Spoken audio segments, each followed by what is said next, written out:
Bueno, bienvenidos a todos en esta segunda, ¿no?, sesión de este seminario titulado, ¿no?, de manera muy simple, pero no técnica y sociedad, que estamos organizando aquí junto a Dusan.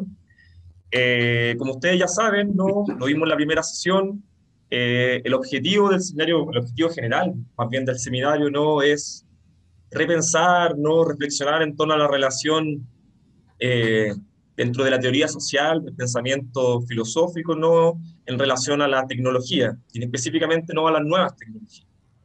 Por eso hemos organizado este escenario con diferentes sesiones, ¿no?, con diferentes invitados y especialistas, ¿no?, que se han dedicado a ese tipo de ejercicios, ¿no?, del ámbito de la filosofía, la sociología, ¿no?, la teoría de medios.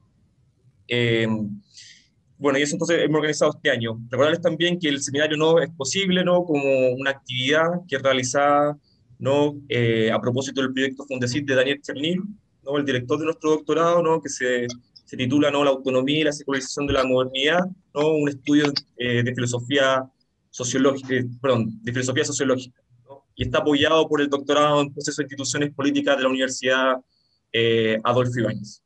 Así que nuevamente, muchas gracias a todos, especialmente nuestra invitada Margarita. Ahora le voy a dar la palabra a Dusa, ¿no?, quien va a presentar, ¿no?, para luego dar inicio, ¿no?, a la presentación, a la muy interesante presentación, ¿no?, de Margarita. Gracias a todos. Hola a todos y a todas.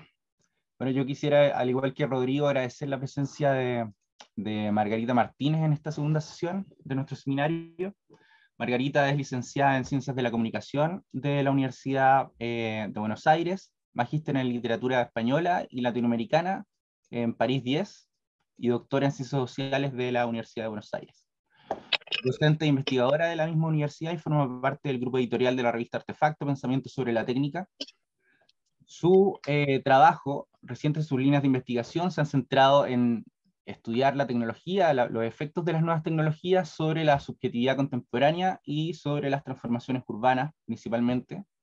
Esto último a través de una serie de proyectos realizados durante los últimos años, por ejemplo, mapas cognitivos de la ciudad letrada, figuraciones de la catástrofe urbana en Buenos Aires y México, a fines del siglo XX, entre el 2020 y el 2021, además de ser autora de un excelente libro sobre las consecuencias políticas de la obra del filósofo alemán Peter Sloterdijk, titulado Sloterdijk y lo político, el 2010. Publicó el 2018 el libro 13 Llanos, donde nos presenta una mirada particular de la ciudad de Buenos Aires, y el 2020 La imprevisibilidad de la técnica, en conjunto con Ingrid Sackmann, donde se reúne una serie de ensayos en torno a paisajes anímicos de la virtualidad, una arqueología de la fantasía, entre otros temas. Bueno, a Margarita también le debemos la traducción al español de la obra de diversos representantes del pensamiento francés contemporáneo, tales como Gilbert Simondon, El modo de existencia de los objetos técnicos, Jean-Luc Nancy, las últimas obras de Eric Sadan para la editorial Caja Negra, Quentin Millesou, Clement Rosset, o la revista Céfalo, fundada por Georges Bataille. Y bueno, el día de hoy nos compartirá algunas reflexiones en torno a la idea de muerte, con una presentación titulada Efectos de la tecnología en la cultura humanista, la idea de muerte, omnipresencia de los pasados y mortalidad.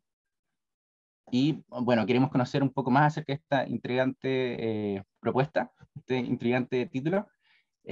Así que te dejo la palabra, Margarita, para que dispongas del tiempo, 40-50 minutos. No te preocupes por eso.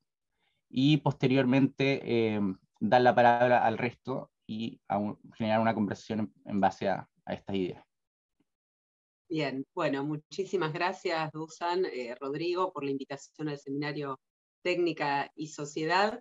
Efectivamente, a partir de lo que vos mencionabas como antecedentes, digamos, de investigación en este tema, aunque los temas efectivamente parecen diversos, siempre estuve girando alrededor de los efectos anímicos y subjetivos de los cambios que las tecnologías recientes van gestando, ¿no?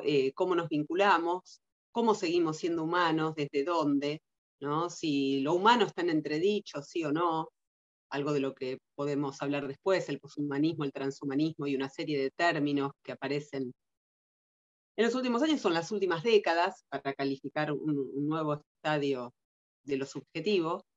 Pero en todo caso, en esta panoplia tan amplia de temas, de lo que se trata también es de una muy problemática y nueva relación con dos variables que articulaban la experiencia humana casi por excelencia, que son las variables del tiempo y las variables del espacio, ¿no? Tiempo y espacio se ven reformulados y se han dicho muchas cosas acerca de estos cambios. No seré la primera que diga algo, ni seré la última, porque esto de las nuevas tecnologías es un campo sumamente amplio, pero lo que sí creo lícito aclarar desde el principio es que estas tecnologías, que a veces son novedosas en su forma, porque son novedosos los artefactos que encarnan sus prácticas, no siempre suponen novedades en términos de las relaciones sociales que involucran. Esto Simondon, el filósofo francés Gilbert Simondon, lo había visto muy bien, ¿no? Por ejemplo, un lavarropas, como novedad tecnológica, actualiza la antigua figura social del esclavo fregando, con un conveniente, digamos, pase de manos, muy propio de la modernidad. No me da culpa presionar el botón que enciende la máquina llamada lavarropas, pero sí me daría culpa tener a alguien en estado de servidumbre. Entonces acá tenemos el ejemplo de una máquina nueva con una relación social muy arcaica que se viene arrastrando a lo largo de los siglos, ¿no? Entonces, si uno piensa que a veces un aparato nuevo actualiza una función previa, no necesariamente es el aparato, el artefacto, el que nos va a abrir a una serie de posibilidades, sino que más bien, a veces, porque hay demandas sociales de cierto cuño, un aparato que nace con una finalidad termina sirviendo a otra finalidad. ¿Por qué aclaro esto y quiero empezar por acá? Porque nos es más difícil a nosotros, que analizamos la técnica, discernir cuándo realmente se está produciendo una novedad, porque aparece un aparato concreto, y cuándo no, cuándo se trata de una antigua función reaparecida, ¿no? Un ejemplo de este cambio de sentido de un artefacto lo da el llamado teléfono inteligente, ¿no? Los teléfonos móviles, o celulares, como se dice acá en Argentina, pero digo, los teléfonos móviles nacen como teléfonos sin cable, que permiten emanciparse de lo que sería el radio de un teléfono inalámbrico, ¿no? Que está circunscrito unos pocos metros, y esa máquina nacida para hablar por teléfono termina sirviendo poco después a finalidades tan diversas como enviar mensajes de texto, consultar redes sociales, escuchar música, filmarse, tener conferencias como esta misma. En ese caso lo que tenemos no es un aparato que llega y nos transmuta, sino al revés, un aparato nacido con una finalidad al que nosotros vamos torciendo hacia otras finalidades porque había otras demandas sociales. Por ejemplo, la demanda de mostrarnos, la demanda de sacarnos fotos y compartirlas, la demanda de tener una cierta forma de socialidad que se diera el cara a cara. Esto es un ejemplo más entre muchos, ¿no? Todos estos cambios tienen una afiliación muy profunda, en la que no voy a ahondar demasiado ahora, pero sí podemos ubicar todo esto en el mundo de la posguerra, con la aparición de la cibernética, con la aparición de la información como algo que se puede medir, que se puede codificar, que se puede traficar mediante máquinas. Y todo esto va a suponer otra serie de cambios, ¿no? Cambios cognitivos, por ejemplo, cambios en las ciencias duras, la aparición de una nueva forma de la transdisciplinariedad, ¿no? Con mucho pasaje de las ciencias exactas a la lingüística y a la biología.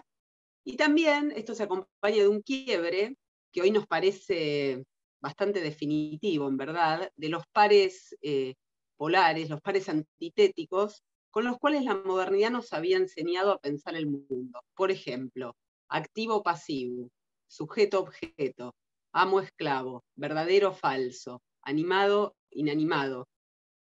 Y entre tantas oposiciones, también la oposición vivo-muerto, ¿no?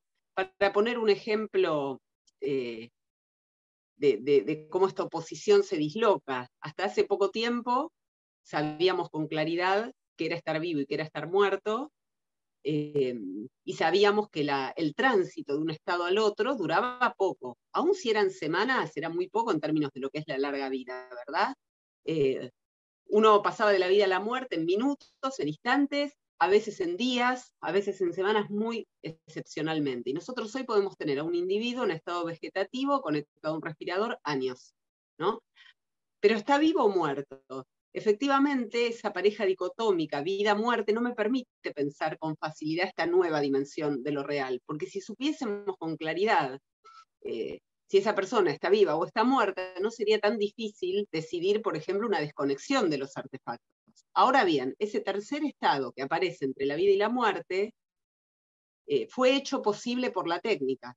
De no haber una serie de máquinas de asistencia a la vida biológica, ese cuerpo o bien sobrevive o bien no sobrevive, pero no permanece en esa especie de suspensión. Así como con el caso vida-muerte, ese ejemplo es bastante ilustrativo, hay otros estados intermedios que aparecen donde antes había dos. En el caso, por ejemplo, de las discusiones de género actuales, también eso es muy claro, ¿no? Hasta hace poco, digamos, en términos de la larga historia, se nacía biológicamente hombre o se nacía biológicamente mujer y había unos escasísimos casos de hermafroditismo, ¿no es cierto? Después aparece la noción de género, año 47. Antes de eso, digamos, quien no se sintiese acorde con ese sexo que le había venido dado por biología, no tenía demasiada opción más que travestirse, ir en contra de la sociedad, ir en contra no sé, del dictum social, y a lo sumo, travestirse. Sin embargo, nosotros hoy tenemos la posibilidad de introducir terceros estados que son híbridos, ¿no? ¿Mediante qué? Bueno, mediante el injerto de prótesis, mediante terapias hormonales.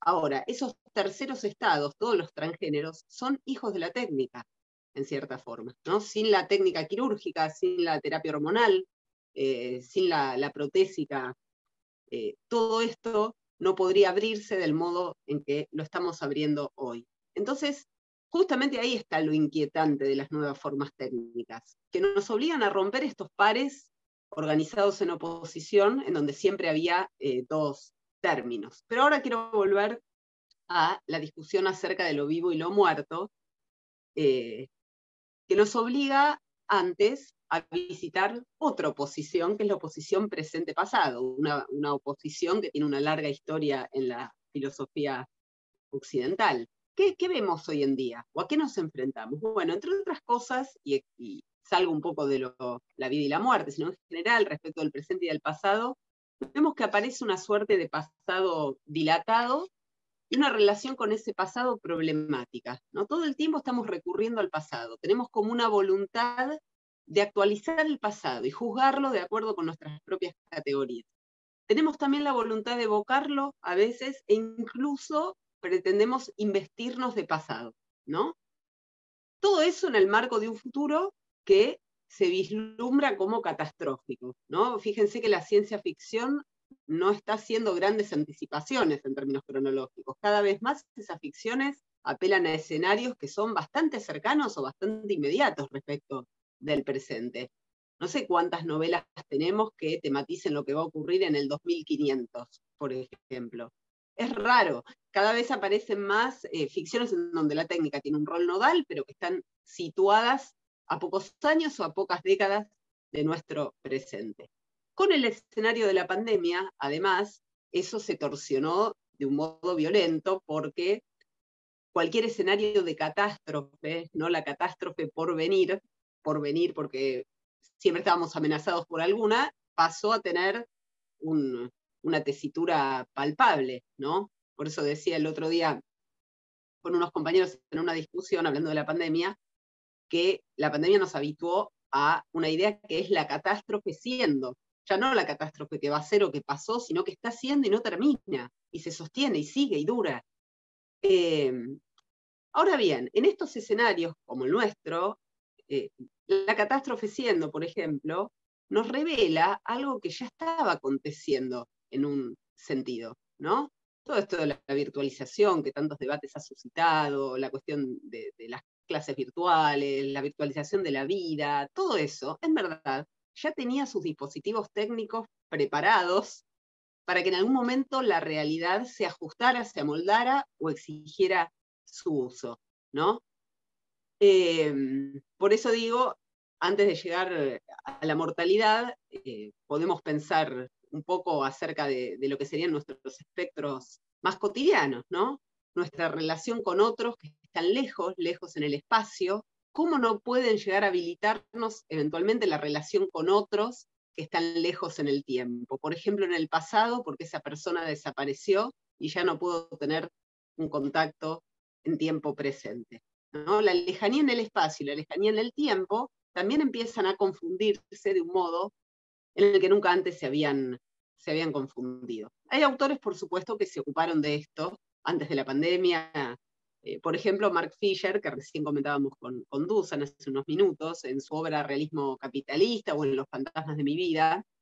Y no está mal volver, como lo va a hacer Fisher, pero antes Zizek o Jameson, a esa entidad enigmática, como decía Marx, que es la mercancía, ¿no? Y no cualquier mercancía, sino la mercancía cultural. La producción estética, los derivados de la producción estética integrados a la producción general de bienes. ¿Por qué voy a decir esto? Porque Fisher, por ejemplo, cuando analizaba el momento capitalista que a él le había tocado vivir, en verdad, en la transición de su niñez a su adultez, observaba cómo se había ido incrementando la recuperación de bienes culturales del pasado, actualizándose para ser reformulados como nuevas mercancías y vendidos, ¿no? Por ejemplo, series, ahora después doy algunos ejemplos, series, películas, modas que volvían. Entonces ahí en ese capitalismo llamado tardío, multinacional, capitalismo de consumo, se producía para Fisher una expansión hacia zonas que antes no habían sido convertidas en mercancía. Estas zonas estaban directamente relacionadas con el campo afectivo. No es que previamente la gente no se emocionara o no involucrara sus afecciones al consumir algo o al comprarlo, pero la integración de los afectos al consumo no era algo que estuviese tan contemplado por la lógica del capital, como lo va a estar en ese momento que Fisher detecta. Y estos bienes vintage, estos bienes reciclados, tienen la particularidad de obedecer a lo que Jameson denominaba el pastiche, ¿no?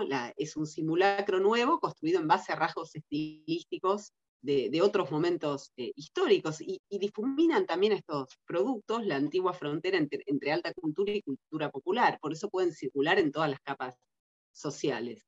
Entonces, ahí hay una cuestión que es interesante, y vemos mucho de esto en los 90, en los tempranos 2000, conjugado con el kitsch, ¿no? Por ejemplo, la cultura de los muñequitos de juego infantil que tenían que ver con series de superhéroes, o series de televisión de los 80, o cine de terror clase B, una larga serie de etcéteras, donde se va a poner en juego una especie de nueva pasión del conocimiento de signos que aprendimos en alguna infancia pasada, ¿no? O en una infancia, esto también es interesante y Fisher lo llega a observar, en alguna infancia incluso no vivida, pero proyectada, ¿no? ¿Cuántas veces vemos jóvenes de 20 y pocos que añoran productos de los 80, por ejemplo, que nunca llegaron a conocer en su infancia porque nacieron en los 2000, ¿no es cierto?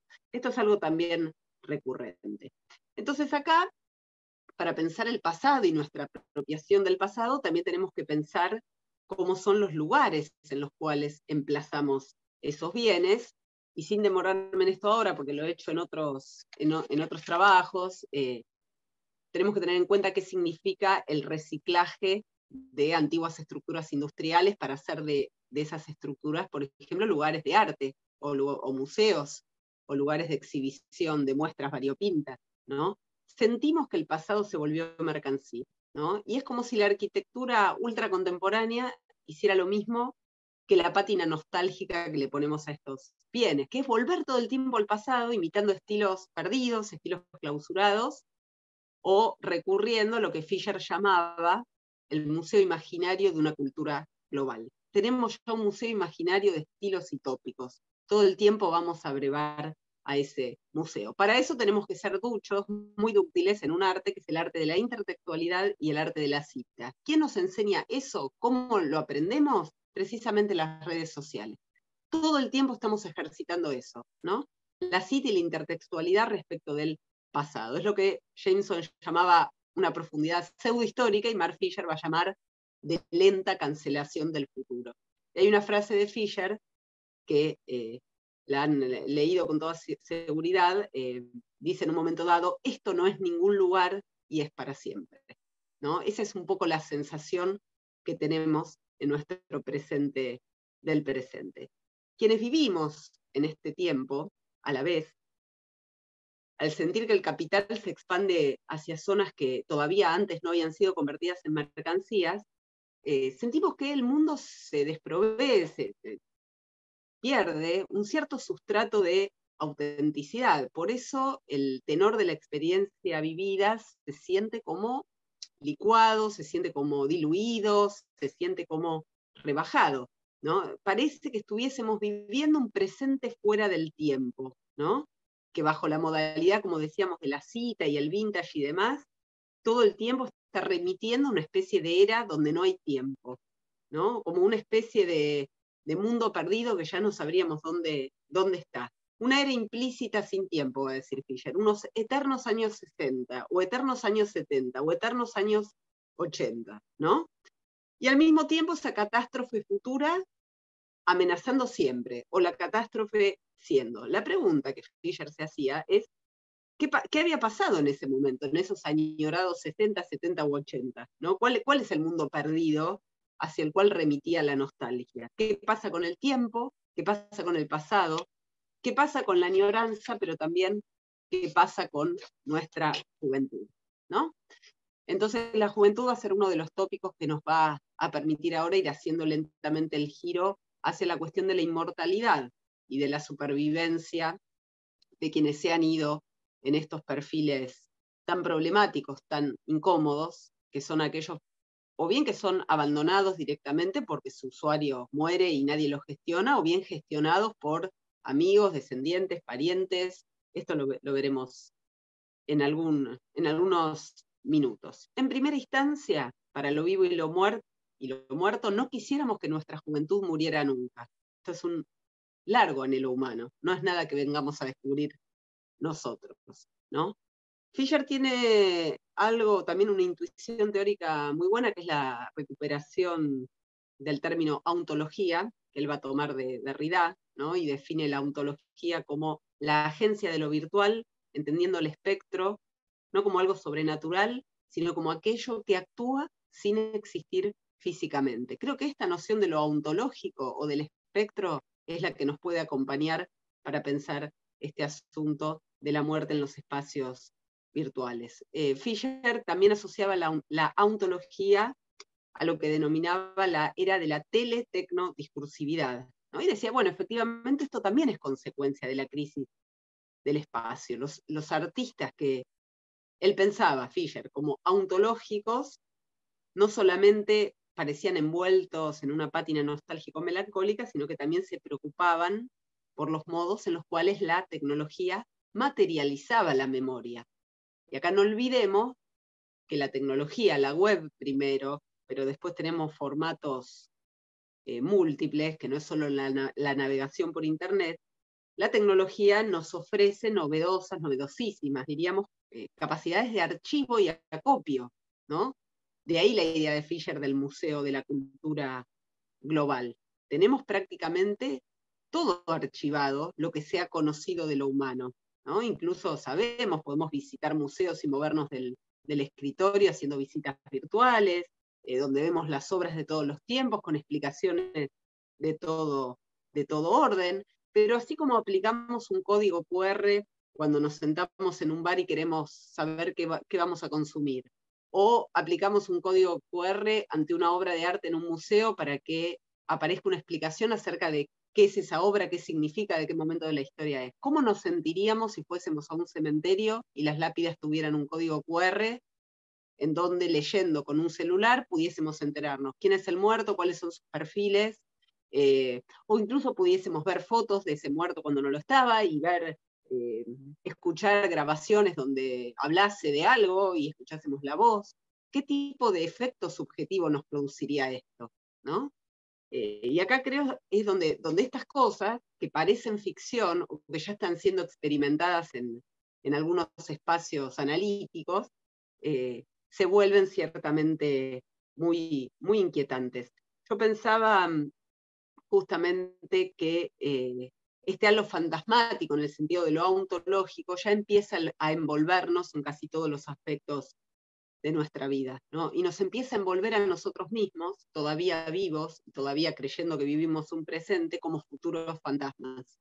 Por eso, y ahora lo voy a mencionar también, nos obliga a una especie de ejercicio curatorial respecto de nuestras propias publicaciones y las cosas que subimos, ya contemplando nuestra posible vida póstuma cuando nosotros no estemos aquí. Igual sí coincido, antes de pasar a esto, con Fisher, que todos estos movimientos nos hablan de un futuro perdido, de varios futuros perdidos. Si no tuviésemos esa sensación de colapso del futuro, de catástrofe inminente, o de catástrofe siendo, y esa añoranza terrible de una juventud, que ya no sabemos si es la nuestra, la de nuestro cuerpo, la juventud de la cultura, nada de esto ocurriría con la intensidad con la que está pasando ahora.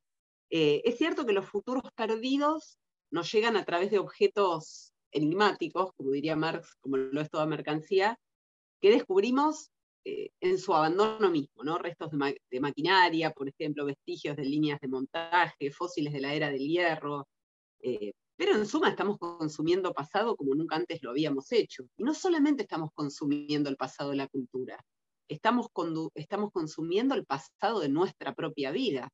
¿Por qué? Porque o bien lo hacemos voluntariamente, o bien los dispositivos y las formas de vínculo que las redes inducen, nos van empujando a ello con cada vez mayor frecuencia. ¿Cuántos de nosotros recibimos cada tantos días un aviso de que hace 5 años yo subí tal foto, hace 3 años me estaba en tal lugar? Permanentemente, si no lo hacemos voluntariamente, si no vamos a ver nuestro archivo de experiencias, hay un algoritmo que se preocupa de recordarnos eso y arrojarnos el pasado a la cara cotidianamente, ¿no? En este sentido.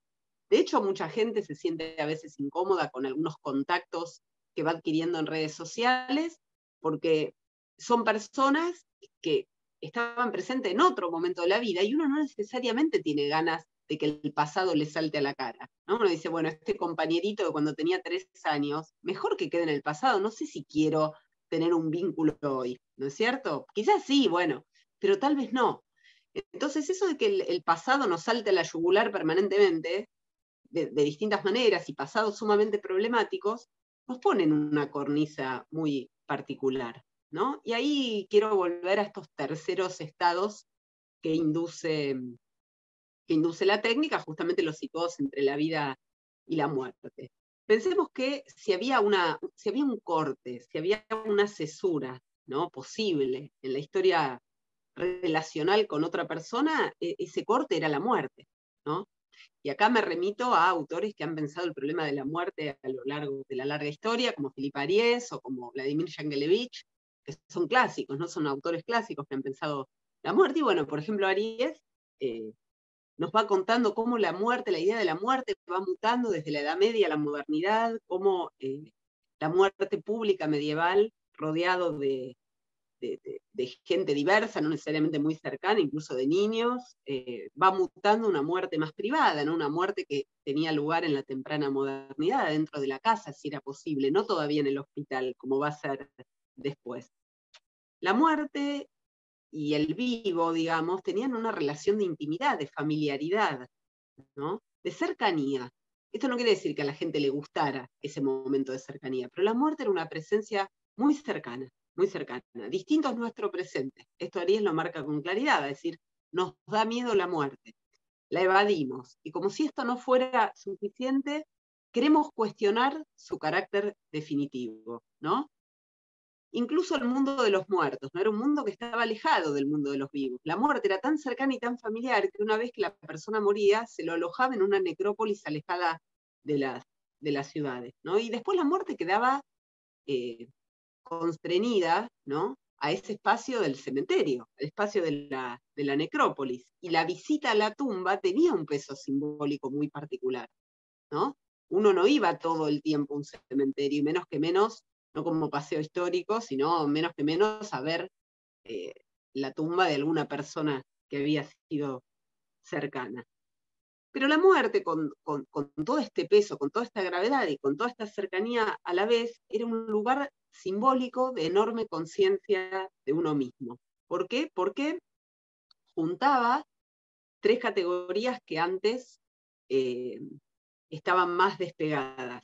Por un lado estaba la muerte biológica, ¿no? Pero la muerte del otro me obligaba a una ponderación de la propia biografía, ¿no? Y me obligaba también a pensar mi noción de apego o desapego con el mundo, ¿no? Por eso Aries y Yankelevich también dicen en un momento dado, siempre para el vivo la muerte es la del otro, nunca es algo que me va a pasar, y más ahora, ¿no? Más ahora que hay un temor desatado frente a la muerte y no por la pandemia, insisto, esto es algo de la cultura que viene de antes. La disputa entre pasado y futuro y el sentido de la propia vida se da sobre todo ante la idea de muerte propia, que rechazamos y alejamos. En la modernidad, por supuesto, se añaden otros elementos que antes también aparecían, pero en sectores sociales muy específicos y ahora se hacen más masivos. Por ejemplo, la cuestión de la división testamentaria, como un acto laico, ¿no?, de distribución de bienes, y también los cambios en los regímenes de los duelos. Eso también Ariel lo señala con mucha claridad. Hay cambios notables en las últimas décadas porque luego se llega a la muerte en el hospital, ¿no? Incluso la muerte a la cual no puede asistir ya no una gran muchedumbre, sino ni siquiera los familiares más cercanos. El caso del COVID, del primer momento del COVID, fue un ejemplo muy claro sobre el cual no voy a abundar, pero recordemos cómo había gente que en ese momento, impedida de recibir visitas, se despedía a través de llamadas por celular o Zooms o cuestiones por el estilo, ¿no?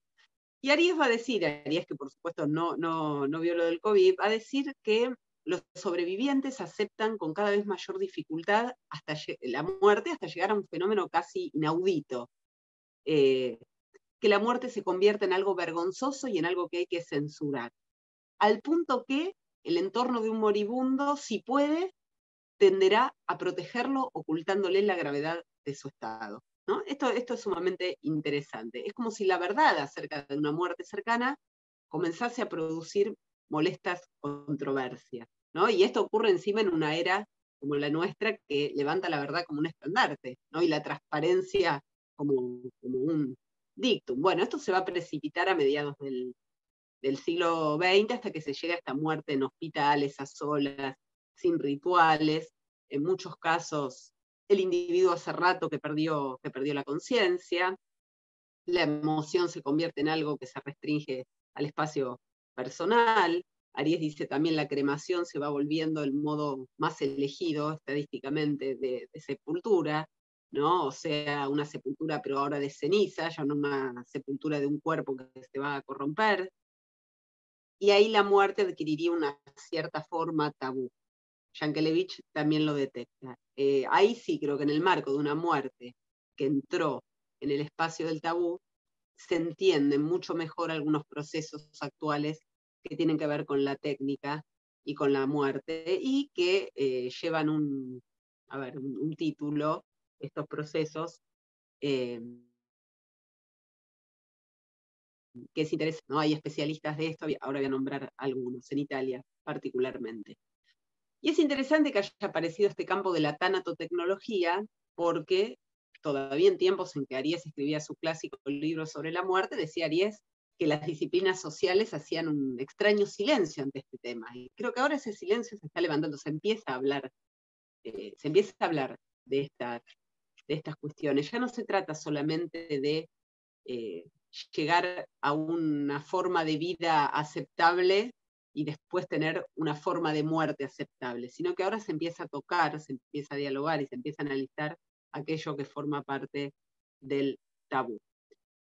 ¿A quién le importa lo que ocurre con el alma muerta? Usemos el término alma, que ya nos sesga mucho y nos lleva a un campo de discusión, pero tomémoslo por el momento para entender de qué estamos hablando. ¿A quién le importa el derrotero del alma muerta? Lo que le pase al alma del muerto.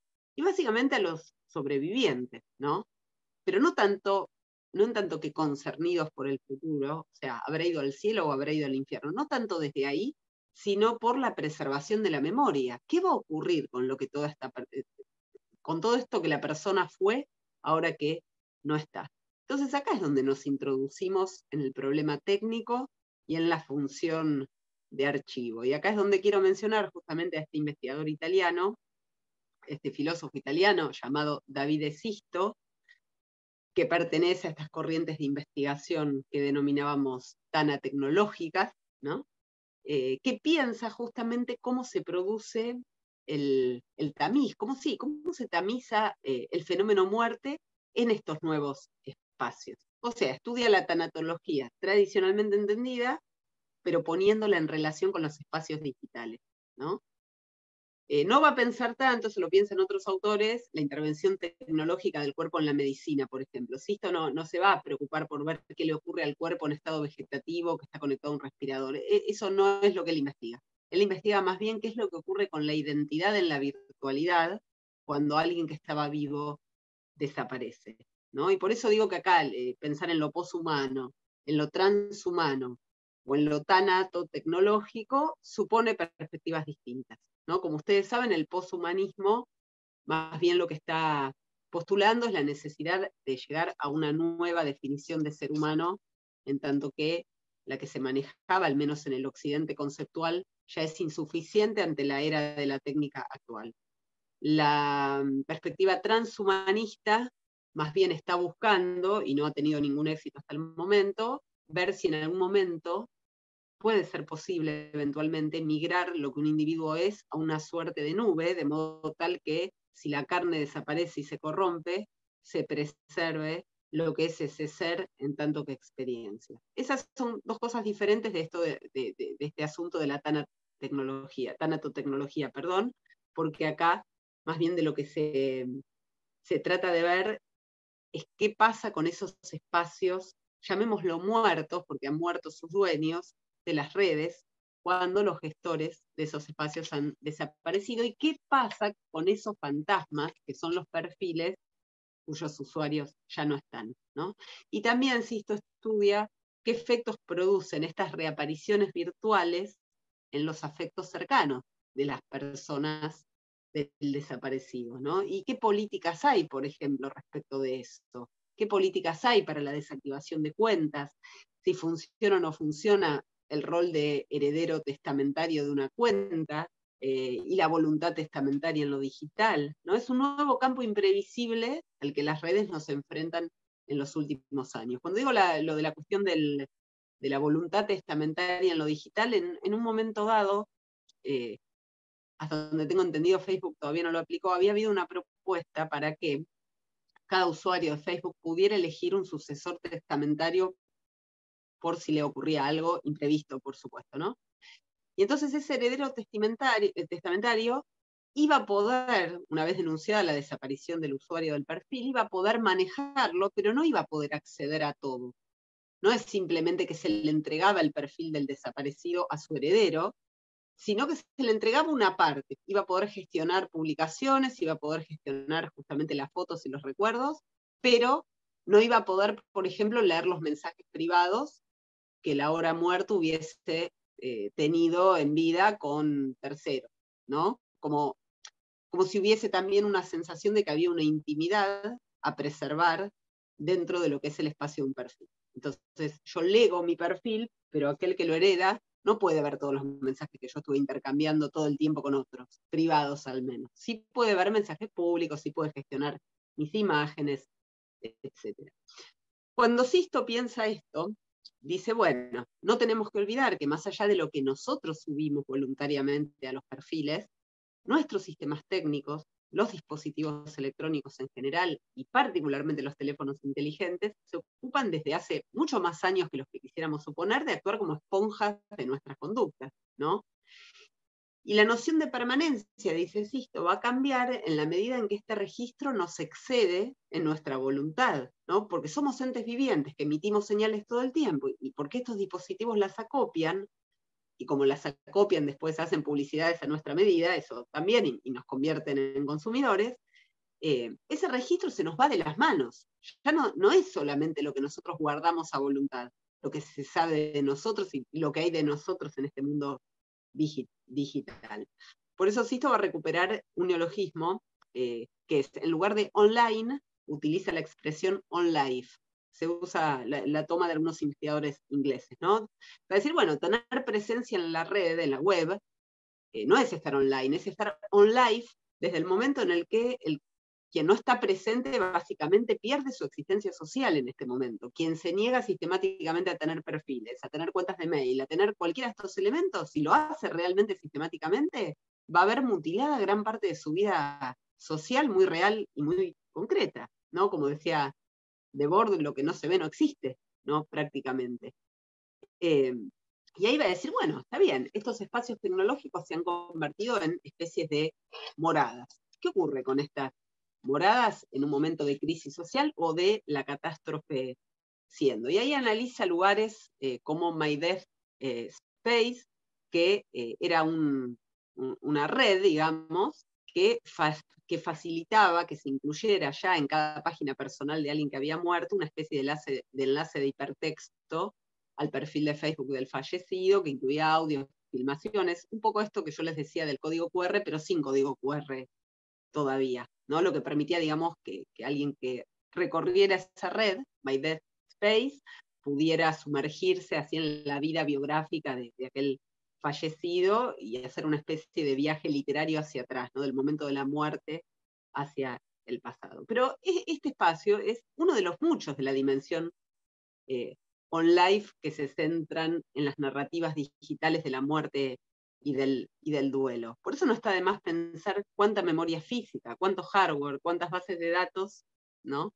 Están al servicio de este acopio y para qué, ¿no?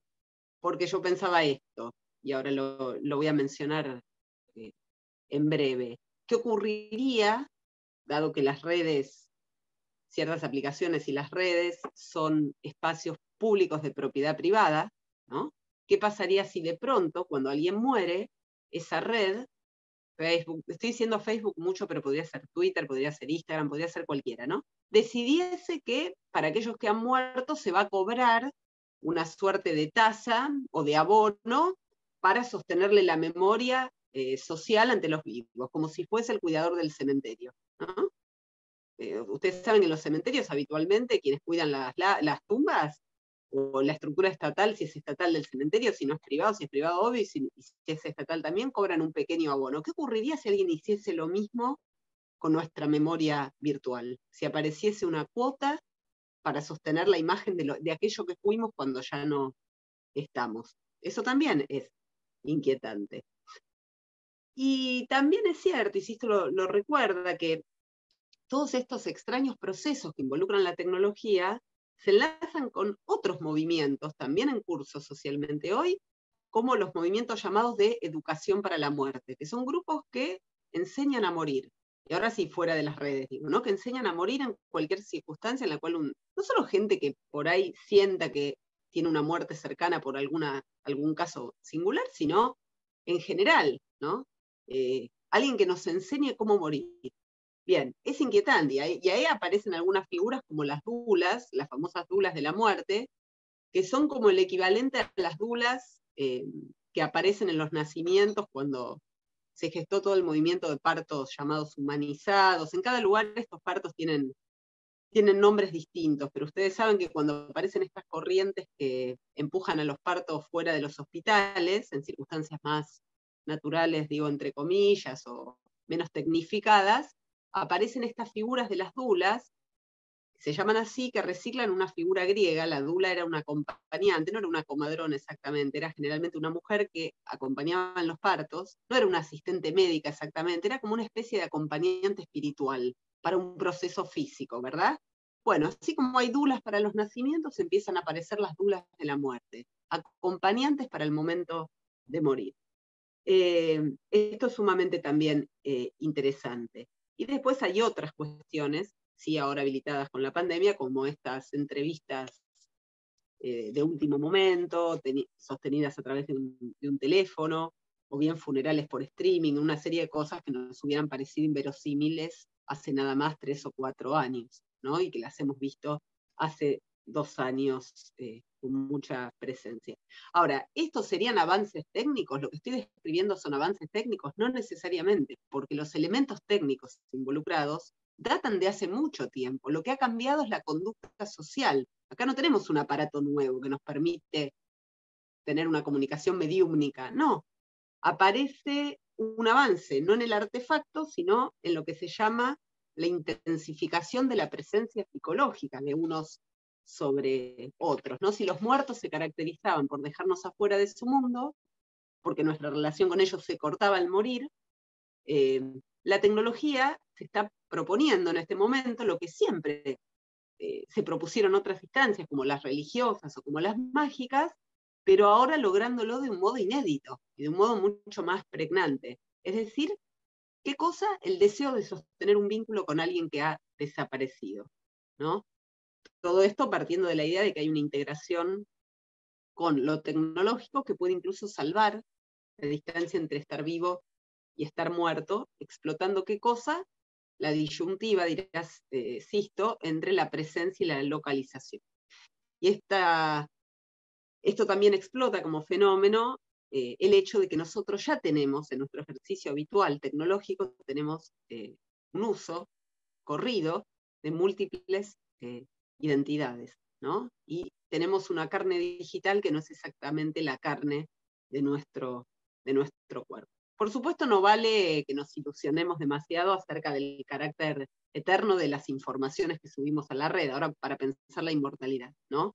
Digo, pensemos en el CD. El CD se había propuesto como un modo de preservación de la música de mucha más duración que el disco de vinilo, porque guardaba información y etcétera, y sabemos que el CD también tuvo su momento cumbre y después pasó como modo de acopio de la música, ¿no es cierto? Entonces, nosotros sabemos también que toda la información que guardamos y dejamos por ahí en nuestras redes necesitan también versiones y reversiones de ciertos programas para que esa información pueda seguir siendo leído. Entonces digo, acá hay un problema muy real también, que es el de las infraestructuras tecnológicas. No vamos a entrar ahora en eso, pero hay que tenerlo presente cuando uno piensa estos problemas. Más bien, quiero focalizar en qué significa nuestra identidad digital, entonces.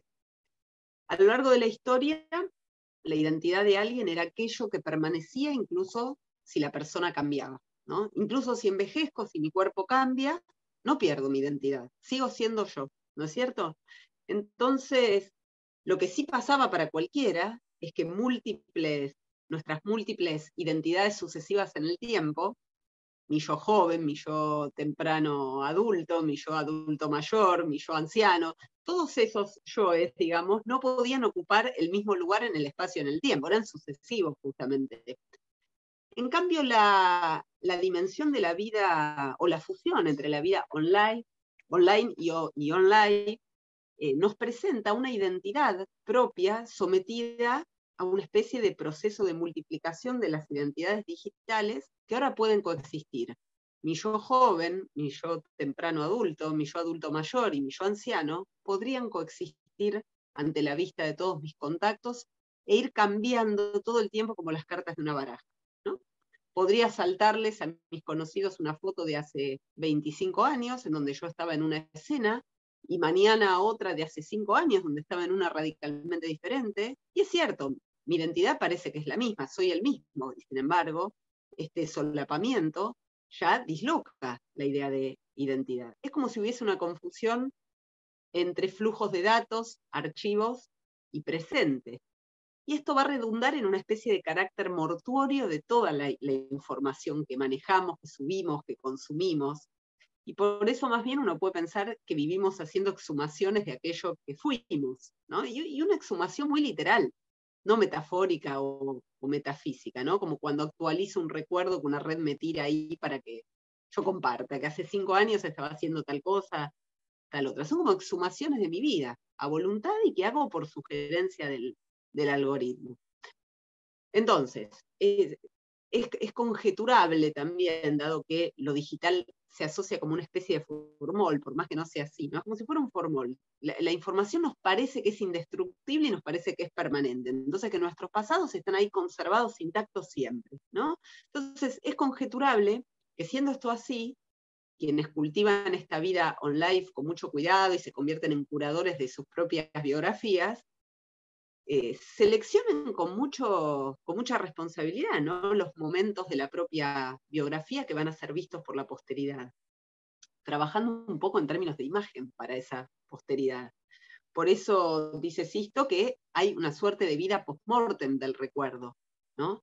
Y uno, si se pusiese en ese rol curatorial respecto de la propia vida, debería dejar ofrendas, por así decirlo, para los amigos, para los hijos, para los hermanos, para las personas que hayan sido importantes en nuestra vida.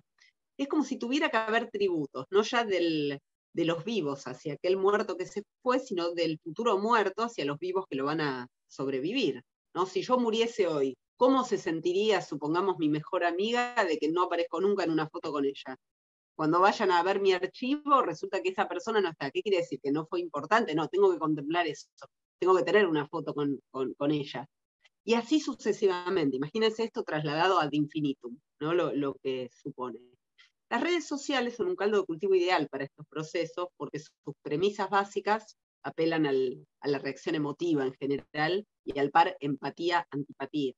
Solo que en el caso de la muerte, la antipatía es muy difícil que se exprese. Nadie tiende a hablar mal de alguien que ha muerto por más antipático que le cayese. Entonces, es la empatía la sensación que corre con más facilidad. Y ahí es donde vemos que los perfiles abandonados se viven a veces como especies de cementerios virtuales, donde cada cual pasa a dejar su flor.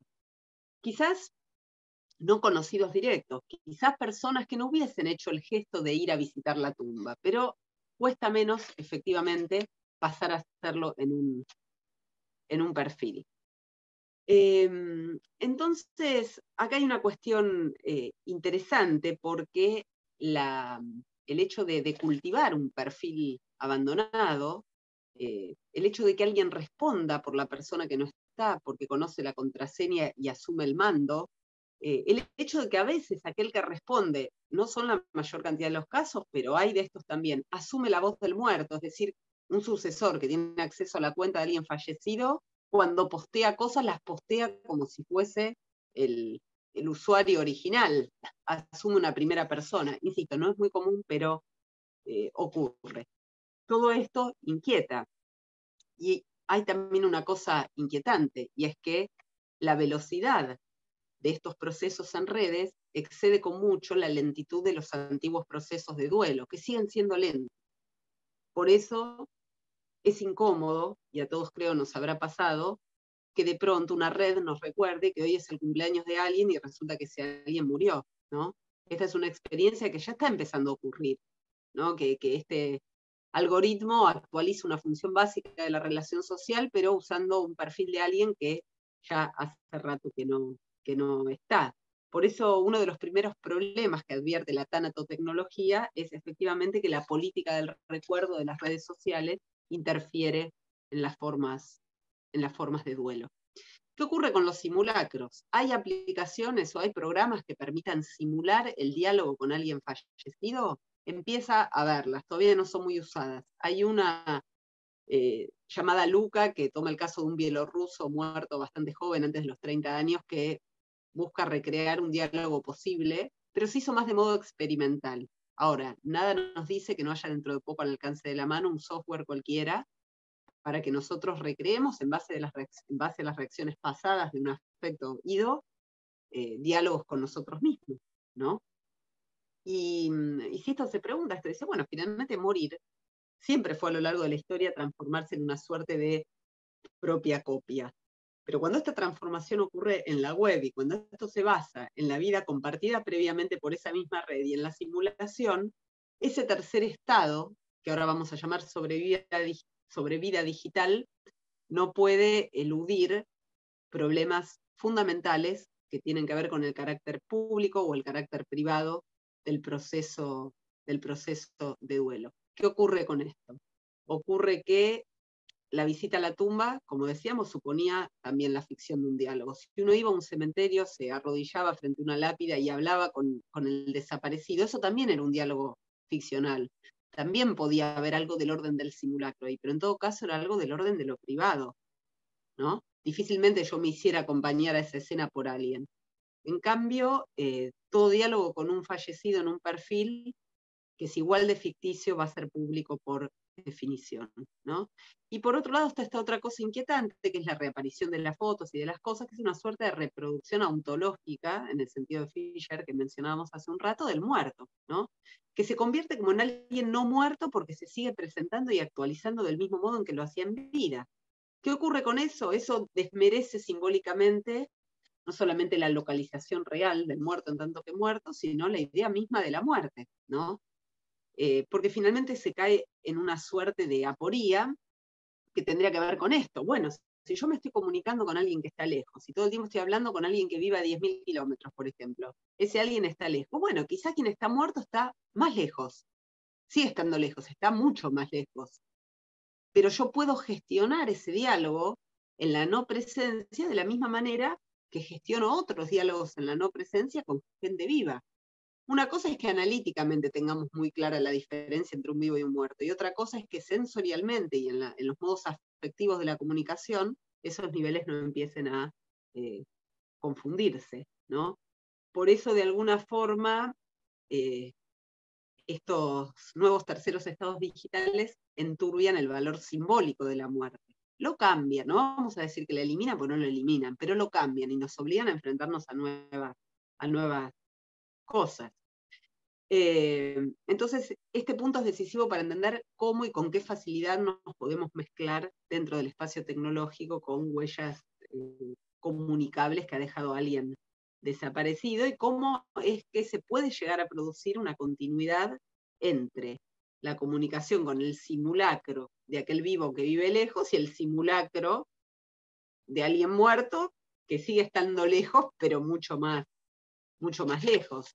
Acá la ficción sí ha intentado expresarlo en series, en algunas novelas, y también en algunas narraciones que preceden con mucho las redes sociales, como Solaris. Digo, esto la ficción lo ha tematizado, pero hoy convengamos que nuestra realidad técnica nos da tal carnadura eso, que nos obliga a hacer lo que nunca la ficción nos obligó, que es a revisar a veces jurisprudencia, a revisar modos legales, ¿no? ¿Tenemos derecho o no tenemos derecho a republicar las fotos de alguien que ha muerto? Bueno, ahí tiene que aparecer un código específico para ese hecho técnico, un código judicial, para saber si eso es vulneración de la intimidad o no, por ejemplo.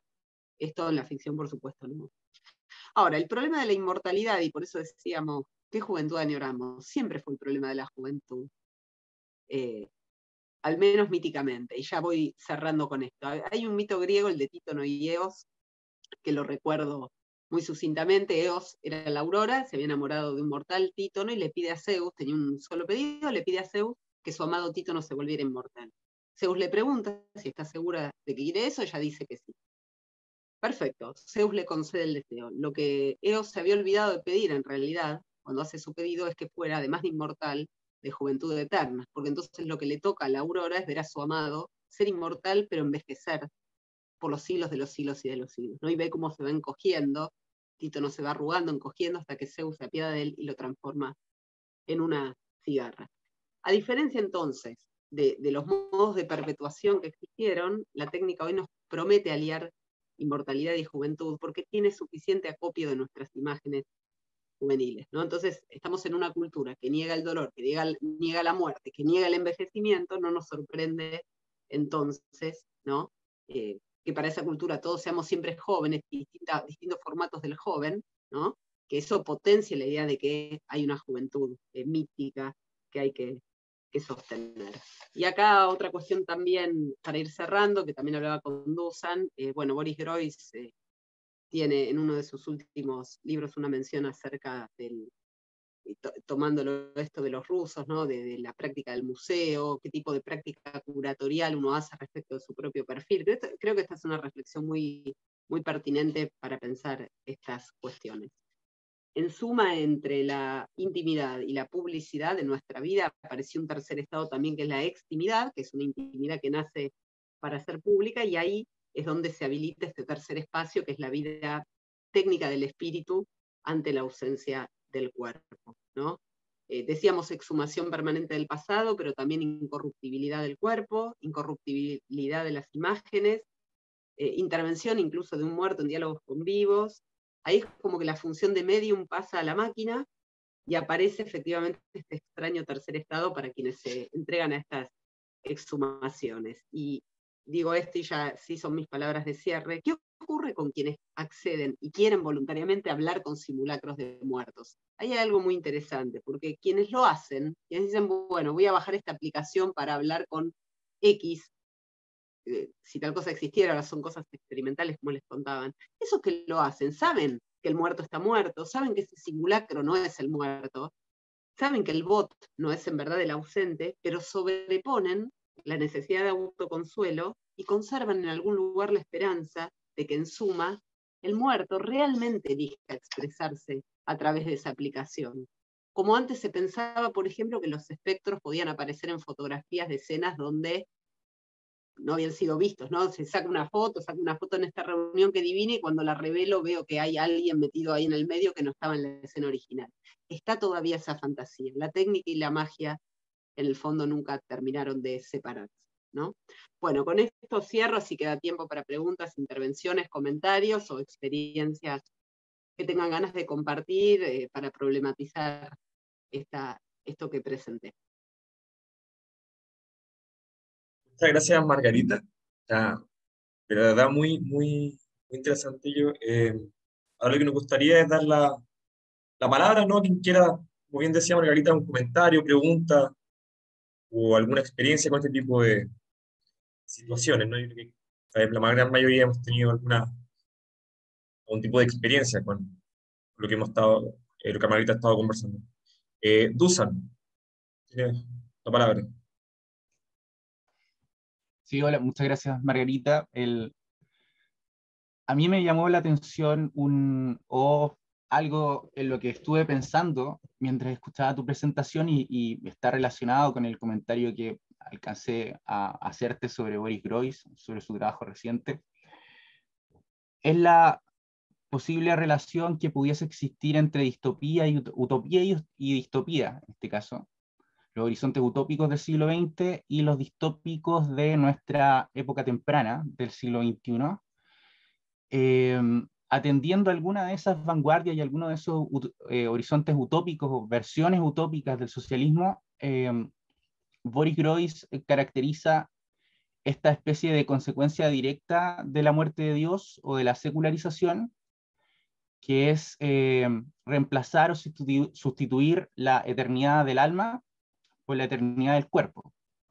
En algunos autores, dentro de los cuales quizás el más conocido o uno de los más carismáticos es Bogdanov, quien entre otras cosas murió por una transfusión sanguínea intentando precisamente perpetuar su vida y la juventud. En el fondo, dentro del comunismo ruso hay una vindicación de la eternidad, la inmortalidad del cuerpo, y ya no del alma.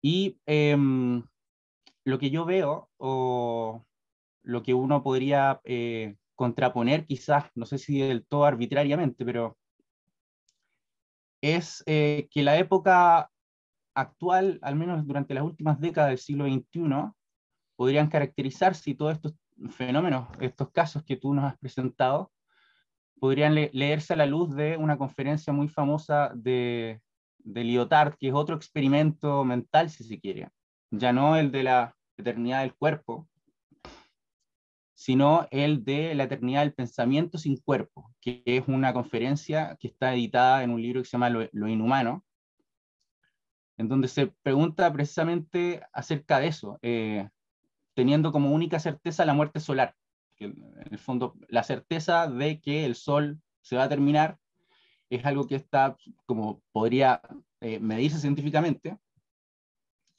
y en el fondo es la certeza de nuestra finitud. Por lo tanto, ¿qué tipo de existencia le cabe a la humanidad futura si no es sin un cuerpo, a través de un software? ¿Cómo descargar nuestra mente en nuestra existencia, si se quiere?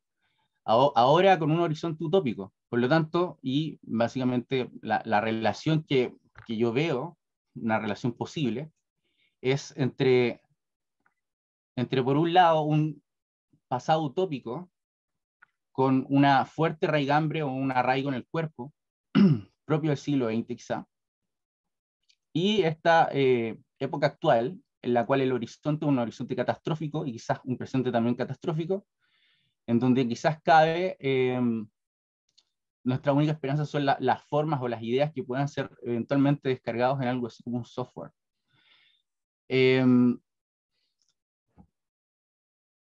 Veo esa relación, no estoy seguro si es que algún tipo de conexión con la jauntología y el tipo de diagnósticos como el de Mark Fisher podría leerse en esa clave. Quizás, no sé si, Rodrigo, pasamos a Manuel o Margarita. No, iba a comentar algo mínimamente, pero como para continuar la discusión y no para cerrarla con una respuesta, porque creo que lo que planteas es sumamente pertinente. Lo que yo agregaría a esto es, no olvidemos la dimensión del capital acá, ¿no? En todas estas utopías del socialismo y en todas las búsquedas de la pervivencia de algo más que el cuerpo a través de la preservación del cuerpo, incluso en las culturas que buscaron preservar de alguna forma la vida post-mortem a través de algún tipo de imagen o de huella de luz y demás, no había entes privados que tuvieran que ver con la gestión de ese pasado. Nosotros ahora si guardamos cosas en una nube, si recurrimos a una red social, si tenemos eso en alguna red, ya estamos negociando directamente con una gestión de nuestra memoria a través de algo que tiene que ver con el capital muy directamente. Y creo que eso incluye nuevas variables. Lo dejo abierto para pensarlo. Tenemos a Manuel y luego a Cristian. Manuel. Hola a todos. Permítame presentarme. Mi nombre es Manuel Moncada. Soy profesor de filosofía y soy estudiante del posgrado en el Magíster en Ciencias Sociales de la Universidad de Magallanes. La doctora Flavia no pudo asistir y me pidió que viniera en su representación. Y bueno, para mi tesis de magíster, de hecho, estoy viendo el tema de comunidades virtuales y esta temática ha sido muy esclarecedora. Se los agradezco mucho, ha sido muy bueno para aclarar varias de mis ideas. Y que en este mundo, específicamente en el área de lo social, creo que podría aportar esta discusión con tres ejemplos que podrían abrir también un poco al debate de esto, que mi, mi tema de investigación radica en cómo los videojuegos son un reflejo, espejo de la sociedad actual y que el mundo de la virtualidad es en sí también cierto lenguaje comunicativo que simula no solamente la distopía, sino también la visión de la realidad, un simulacro de la realidad, en sentido en el que la relación con la muerte siempre se ha mostrado en el mundo de los videojuegos, en este simulacro, como una relación competitiva, matar o morir, y en el fondo, si vivo gano como tal y obtengo los premios respectivos, una caja de Skinner continua.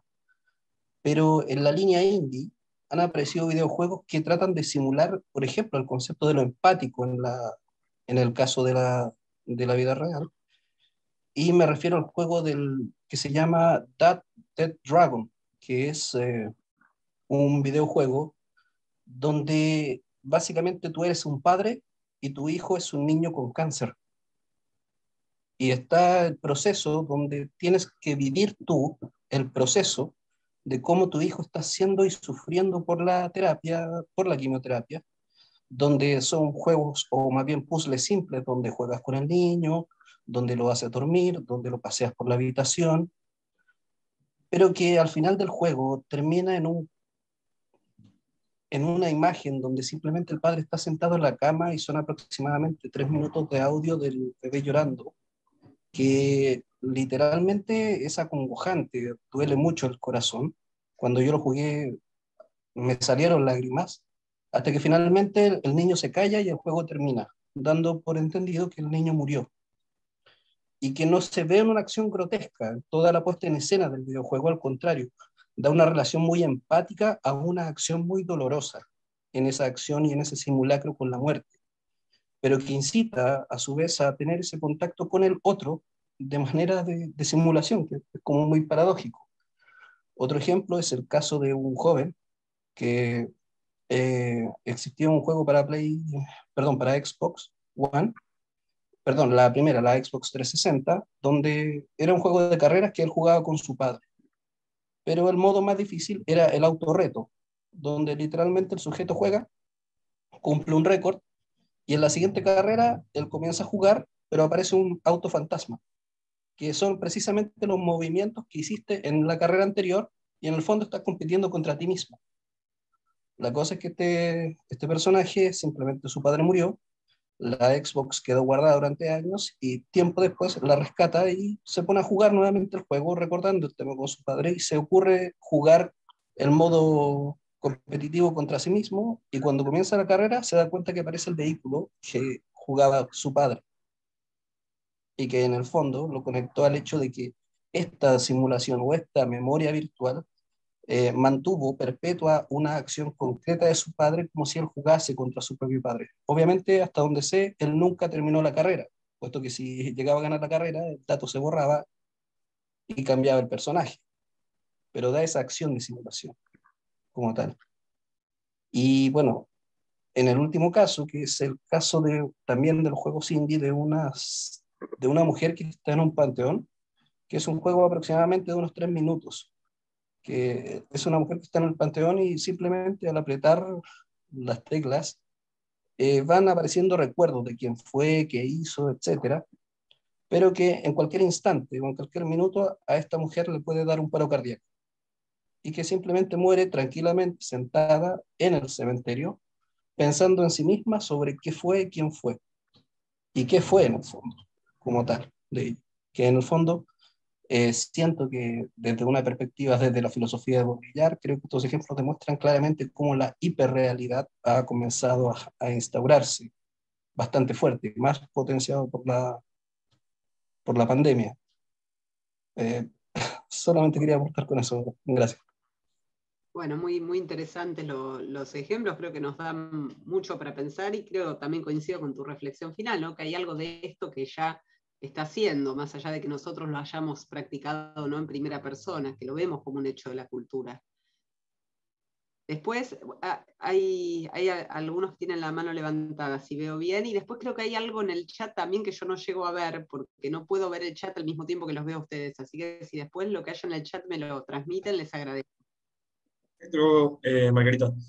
Cristian, te doy la palabra. Tú, Juan, puedes comentar. Gracias. Bueno, muchas gracias Margarita por la presentación, súper interesante. Aprovecho una pregunta muy práctica, es saber si tu libro de alguna manera va a poder ser adquirido desde Chile. No sé si habrá una versión en libro digital o si se piensa traerlo por acá. Y después lo otro que me tuve que ir 5 minutos y quizás justo en esos 5 minutos lo mencionaste, ¿no? Pero me interesa cómo también lo que tú planteas revive un poco la pregunta por el aprender a morir, ¿no? Que en una parte estabas hablando de estas dulas para la muerte, eh, pero me interesó mucho esta idea del aprender a morir considerando la esfera digital y cómo se cruza justamente con un montón de problemas ligados al capital. Y ahí quería hacer como un cruce con respecto a las críticas actuales al modelo de negocios de muchas redes sociales, ¿no? Que en el fondo incentivan un tipo de comportamiento de los usuarios basados en llamar la atención, en retener la atención, y que eso lleva, ¿no es cierto?, a toda una serie de preferencia por contenidos claro, que pueden ser más escandalosos o más llamativos, ¿no? Y que se alejan un poco del lenguaje del duelo, justamente, ¿no? Que no están en la misma sintonía, o incluso una persona como deprimida por un duelo es un mal usuario para las redes sociales, probablemente porque no va a tener interés por acceder a otros contenidos.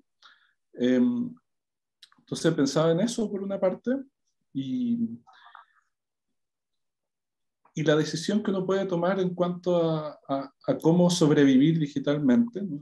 Después de la muerte, y en estar en el fondo entre unas políticas del recuerdo de las plataformas y esta discusión sobre el derecho al olvido también que uno puede manifestar. Pero claro, mientras este modelo de negocio, yo pensaba como toda esta información que recabó una plataforma sobre mi vida, sobre mi actividad, solo tiene sentido para esa plataforma en la medida en que ellos puedan seguir, digamos, generando clics, ¿no? Generando actividad de otros usuarios, ¿no? Como una especie de... claro, como que el resto se transforma en una especie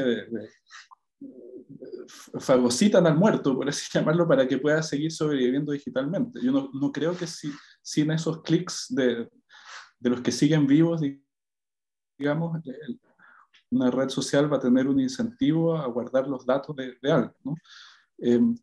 Pero entonces ese mismo modelo de negocios que ahora está en crisis por la desinformación, por el daño que le ha hecho a democracias, en el fondo, no sé si tú percibes de alguna manera que esto podría como orientarse de otra manera y por lo tanto también incidir en los posibles lenguajes y en el comportamiento en torno a los datos que uno produce durante su vida, ¿no? Entonces ahí es una mezcolanza mi pregunta más o menos, pero es lo que me quedo dando vuelta.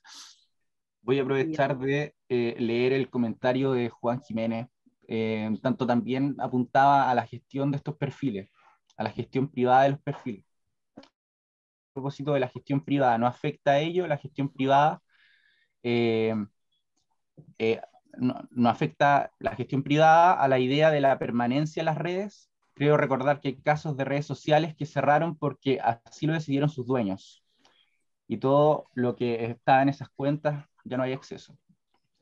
Bueno, y ahora nos gobernará Elon Musk en una red social completa. Así que aún más centralizado estará esa gestión privada. Hay algo muy curioso, bueno, que conecta un poco las dos intervenciones que son sumamente interesantes, y es lo siguiente. Nosotros tenemos conciencia cuando usamos estas redes de su carácter privado, de su uso público y su carácter privado en términos propietarios, ¿no es cierto? Por eso cada tanto vemos estos movimientos masivos donde la gente firma o no firma, que a partir de ahora haré tal cosa, no harán tal cosa, estas cosas colectivas que sabemos que no inciden para nada en lo que son las cuestiones legales de estos sitios, pero que la gente masivamente se lanza a hacer. Pese a nuestra conciencia respecto a todo eso, no dejamos de dejar innumerables huellas cotidianas en estas redes, y no estoy hablando de las que nos sustraen sin nuestro conocimiento, sino de las que dejamos voluntariamente, porque sobre las otras sería muy complejo hablar también. Ahora, de las que dejamos voluntariamente, no dejamos de hacerlo por el hecho de que sepamos que eso va a parar a manos privadas. Entonces ahí hay una cuestión que es bastante inmanejable, porque lo que habría que hacer en realidad no es, o no solamente una educación para la muerte, eso aparte, sino una educación respecto de la idea de la responsabilidad sobre lo que uno hace en términos sociales en estas redes. Y es muy difícil, porque después no tenemos derecho a indignarnos o a quejarnos en la medida en que hemos accedido a una serie de cosas. Después no podemos patalear, para decirlo así. Y en términos de quienes, por ejemplo, decidieron previamente cerrar sus perfiles y las redes se lo respetaron, o sea, respetaron esa decisión, efectivamente hay casos de esos. Pero yo no sé si estadísticamente eso ha funcionado mucho, salvo en casos de personas que tenían indicios para pensar que iban a morir en un cierto tiempo y tuvieron posibilidad de preverlo y de pensar incluso en esto. Porque hay gente que, atravesada por una situación dramática, como puede ser una enfermedad muy grave y demás, en lo último que piensan es en qué va a pasar cuando mi perfil tal o cual, bueno, cuando yo muera, qué va a ocurrir. Pero quienes lo han pensado hasta ahora sí se han visto respetados en eso, o incluso en algunos casos iniciales de quejas o de protestas, por ejemplo, muertes de niños que ya tenían un perfil, ¿no? Y que tampoco eran usuarios mayores de edad en el momento de desaparecer como para tomar decisiones, bueno, y por pedido familiar, pero generalmente con intervención de la justicia. Lo que digo es, dado que estamos en una cultura que rechaza la muerte, la enfermedad, la vejez y demás, es lógico que no estemos pensando en eso todo el tiempo. Es lógico que quizás por ahí alguno de ustedes que me dice yo sí, que quizás ninguno de nosotros contemple esto, que quizás todos nosotros tengamos nuestros perfiles a la deriva porque ninguno piensa que mañana va a morir. Y es normal esto, es propio de lo humano, es nuestra esperanza de respirar un día más, de estar un día más en este mundo. Eso no es censurable. Pero digo, pese a saberlo, pese a tener conciencia, a veces la conciencia no alcanza para que nuestra conducta sea previsora, ¿no? Uno puede saber qué es lo que hay que hacer, pero no lo hace necesariamente. Y creo que con esta cuestión de la intimidad, la extimidad, las cosas que uno sube, las que deja de subir, hay también una zona muy opaca, ¿no? Entre lo que deberíamos hacer si fuésemos plena y absolutamente responsables y lo que hacemos realmente, ¿no? Y también jugamos en ese borde, en ese límite, con lo cual el tema de la muerte, el ser tabú y al ser inquietante, y para Aries incluso como tabú suplantaba el tabú del sexo. Imagínense el rango que le da Aries al tabú de la muerte. Dice incluso, eso lo coloca también en una zona muy incómoda, en la que todos sabemos que tendríamos que hacer algo distinto de lo que hacemos, pero no vamos si lo hacemos por saberlo.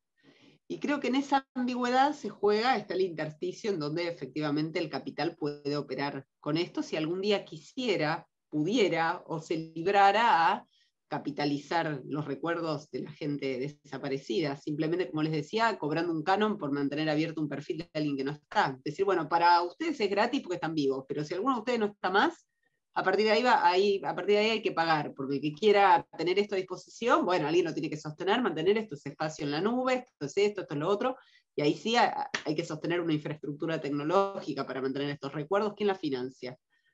Y lo que decían también recién, Cristian creo que lo decía, respecto de la, bueno, justamente de cómo se sostiene esto, de alguna forma a través de clics, bueno, las publicidades. Nosotros sabemos que los perfiles con más visitas finalmente son los más rentables.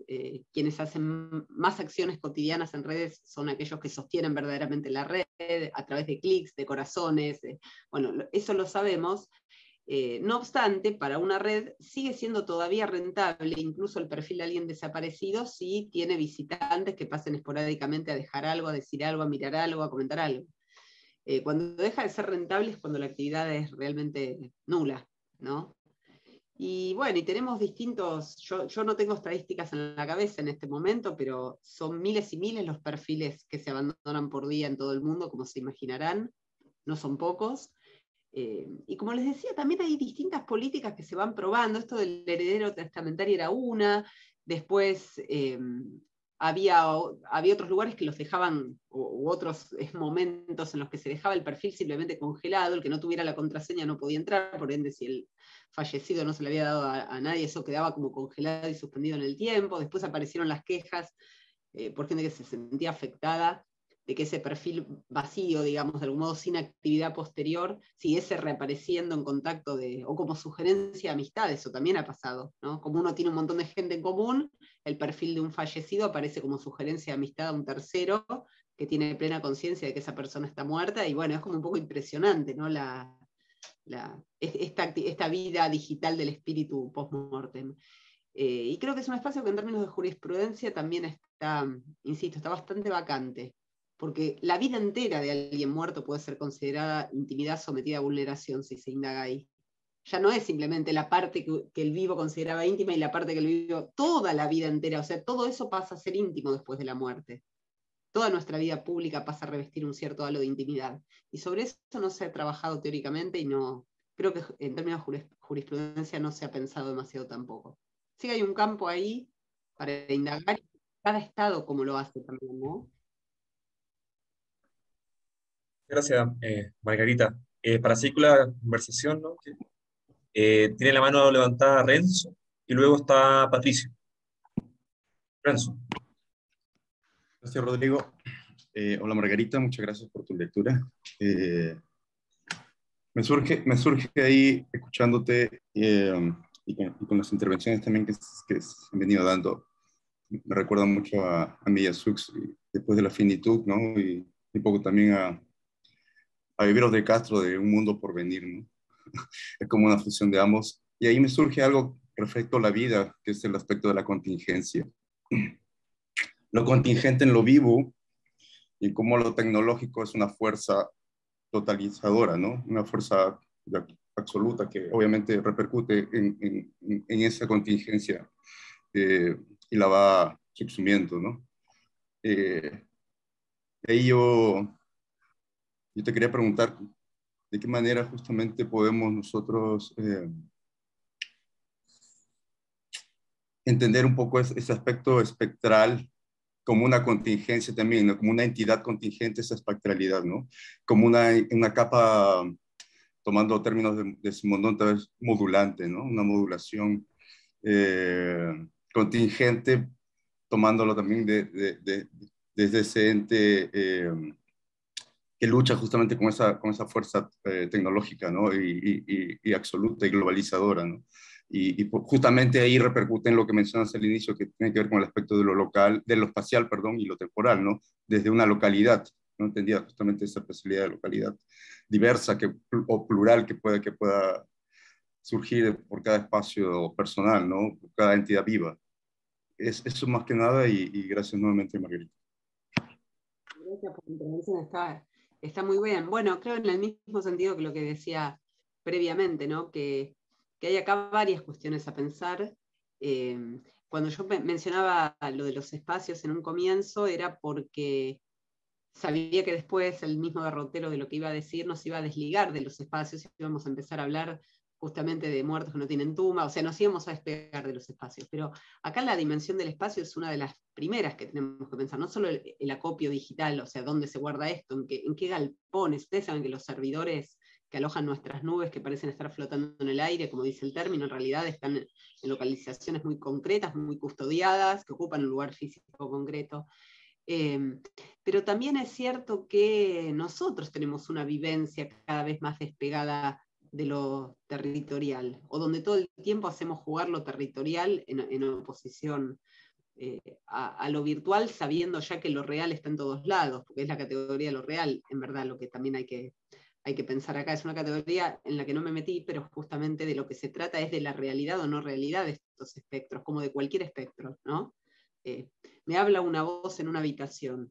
¿Es real? ¿Me está hablando un espectro o lo estoy fabulando? Bueno, la pregunta por lo real cruza la dimensión virtual y lo que antiguamente llamábamos real, y hoy podemos decir que si algo que ocurre en un espacio virtual tiene un efecto concreto anímico en nuestra conducta y en nuestro modo de sentir, tenemos todo el derecho a considerarlo real, ¿no? Y si una interacción involuntaria con un perfil de alguien fallecido nos pone mal, nos conflictúa, nos deprime, nos pone tristes o lo que sea, eso intersectó con lo real. Ya no podemos decir que eso pasó en una dimensión virtual y mi vida sigue por otro lado. Entonces me parece que acá lo real es uno de los conceptos que ahí sí desde lo filosófico exigen revisión también, ¿no? Pero muchas gracias por la intervención. Patricio, te doy la palabra. Hola, buenas tardes. Bueno, antes que todo, muchísimas gracias a Margarita. Una muy interesante presentación y además muchas gracias por su trabajo en la traducción del texto de Simondon, que me ha permitido darlo en cursos de pregrado. Quisiera como extender un poco, a partir de un comentario muy breve nomás, la preocupación que ella plantea sobre la posibilidad de mercantilizar la muerte en espacios digitales. Y creo que si bien es cierto, nos podemos aproximar al problema desde las reacciones que pueden otorgar las plataformas existentes, como lo que se planteaba sobre la gestión de perfiles en Facebook, me parece más interesante cuando se empiezan a articular nichos de innovación de servicios digitales que tienen como foco específicamente este problema. Y pienso en este caso particularmente en dos. El primero, les voy a copiar el nombre en el chat porque se entiende mejor el juego digamos, del nombre, que es Eternity.me, que es un servicio que yo llegué a conocer porque extrañamente fue financiado por el Programa de Fomento de la Producción en Chile en algún minuto de su desarrollo, o fue financiado por la Corfo. Y que es justamente un servicio que busca configurar avatares digitales con los cuales uno luego pueda hablar cuando esas personas ya estén difuntas, ¿no? Y hay otro sitio más que es digitaldeath.com, que es una suerte de prestación de servicios de consultoría para digital assets una vez que las personas también hayan fallecido. Entonces me parece que aquí no estamos ante un problema eventual, sino que hay una dimensión efectiva, ¿cierto?, de que hay gente que no está solo reaccionando hasta este problema, sino que trata de instalar esa posibilidad real de comodificar estos espectros, ¿no? Y creo que ese va a ser un tema muy importante en lo que venga. Y solo me gustaría agregar una pregunta, ¿no? Y es la cuestión respecto de cómo las decisiones presentes gestionadas por algoritmos están muy alimentadas por las bases de datos pasadas, ¿no? Por ejemplo, en la manera en la cual se decide cuál es la publicidad que nos aparezca en Instagram, que probablemente después de esta conversación para todos va a ser bastante lúgubre. Pero ¿qué pasa, cierto, cuando se vayan acumulando datos generacionales, ¿no? ¿Cómo quizás se van a editar esos datos? ¿Cómo van a editar, por ejemplo, los datos de los años de la pandemia, por ejemplo, respecto a salud mental? Creo que ese tipo de cuestiones van a empezar a ser también cada vez más problemáticas sobre el manejo de estos registros digitales. Eso, y muchísimas gracias de nuevo por tu presentación. No, gracias a todos por las intervenciones que están haciendo. No, y estoy totalmente de acuerdo, o sea, estos son aspectos que recién ahora, fíjense como siempre, para volver a esta dialéctica entre pasado y presente y futuro, y lo digo rapidísimo, siempre también como en la trama de un buen policial, uno descubre en algún momento que un indicio al que no le había dado importancia era no dar en la trama, ¿no? Por ejemplo, cuando empezó con la pandemia la virtualización, de pronto, no sé cómo habrá sido en Chile, pero yo les digo lo que pasó, por ejemplo, acá en Argentina, quienes dábamos clases, de golpe nos vimos todos lanzados a Zoom o a Meet, básicamente, porque no teníamos plataformas de ningún tipo nacionales que nunca hubieran previsto jamás esto, y ahí todos descubríamos horrorizados que alguien lo había previsto antes, y era Meet, y era Zoom, y existían estas plataformas, bueno, y ahí lo mismo, ¿no? Es como que en ese momento uno descubre ese indicio de la trama que nunca... Alguien se había preocupado de pensar que una catástrofe así podía ocurrir y preparar herramientas para eso. Si no pasaba, no pasaba, pero pasó, y todos nos lanzamos hacia eso. Bueno, digo, de la misma manera, ahora nosotros, con una enseñanza dada por la realidad misma, tendríamos que también empezar a pensar como agentes activos distintas formas de gestión de la propia memoria, que no suponga siempre el pago o la propiedad de un conglomerado no solo privado, sino a veces ni siquiera nacional para cada una de las naciones, sino transnacional. Son cuestiones que tienen que ver también con lo político, ¿no? Y que no se saldan con una militancia de clic, ni con adherir y difundir una declaración que diga prohíbo que usen mis datos, prohíbo que usen mis fotos, cosa que podemos hacer 1000 veces, pero que sabemos que después no tiene efecto político concreto. Digo, también a veces la reacción social colectiva ante la conciencia de estos fenómenos de apropiación de segmentos de panes enormes de nuestra vida por parte de algoritmos, bueno, en realidad de aplicaciones, de empresas, demás, suscita la reacción inmediata e indignada, ¿no? Y la indignación no es una acción política. Puede ser una primera reacción motor de lo político, sí, pero no alcanza. Si todo van a hacer y quedar en la indignación, no alcanza. Entonces también es un momento de empezar a pensar cómo gestionamos, digamos, esto y cuánta de la información que nosotros vamos levantando permanentemente consideramos tan íntima que no nos gustaría que se conociera post-mortem, y cuál de esa información nos daría lo mismo que se conociese post-mortem. Por ahí que hice una actividad laboral, no me fastidiaría que nadie se enterase dentro de 10 años si yo muriese. Ahora, tal vez otras cosas que yo hice, incluso material que subí voluntariamente, no quisiese que fuese visto. Bueno, empezar a tener conciencia de eso también y ver si hay alguna acción política concreta, ¿no? Te doy al tiro la Dusan y Alejandro. Antes de darle la palabra a ellos, también yo quería comentar algo sobre lo que estaban.